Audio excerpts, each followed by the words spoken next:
What is going on, everybody? This is Owen here, and I'm back. So yeah, it's been a while, a lot longer than I had planned it to be. Long story short, had to finish up school and was dealing with some stuff IRL, but I'm back, and for my first video back, I'm going to be talking about Jurassic World Dominion.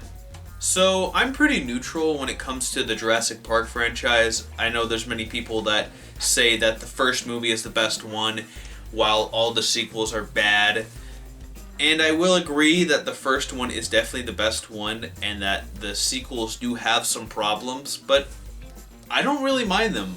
I really enjoy all the other films, except for this one. So this film takes place after the events of Fallen Kingdom. All of the dinosaurs have been released into the real world, and now they're running rampant.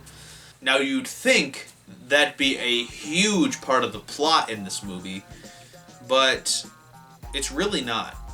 If anything, you kind of forget that there's even dinosaurs in the first place. Instead, there's this plot where there's this prehistoric bug going around and it's destroying all of these crops. This is where we see the return of Ellie Sattler, who believes this is all the cause of this company called Biosyn or something like that. Whatever it is, she gets the help of Alan Grant to try and prove that this company is causing all of this. At the same time, we meet up with Owen and Claire, who are now watching over Maisie, who, if you remember in the previous film, she is the reincarnation of Lockwood's daughter.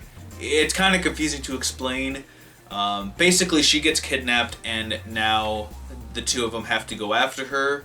Eventually, these two plots come together because it's all being caused by the same person, Louis Dodgson. For those of you who aren't familiar with Dodgson, basically he's the guy in the very first movie who hired Nedry to get the dinosaur embryos off the island, which then caused all of the events of that movie.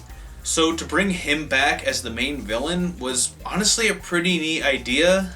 Besides that, there's nothing that really happens in this movie. Like I mentioned before, you kind of forget that there's even dinosaurs in this movie. There are some occasional scenes, but they honestly just feel like last-minute additions. I feel like it would have been more interesting if they dove a little deeper into how life is now with all the dinosaurs running around, but I feel like the filmmakers were just like, hey look, it's the guys from the first movie. That's fun, right? Yeah, it is, but, you know, stuff actually has to happen, you know. Anyways, to wrap this up, I give this movie a 4 out of 10. Like that little graphic I have up on screen. This movie had some good ideas, but it just ended up as just a boring mess.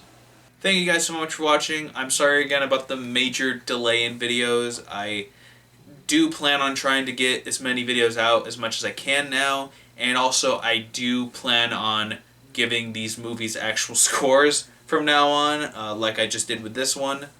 So yeah, thank you everybody so much for watching, and I will see you all later.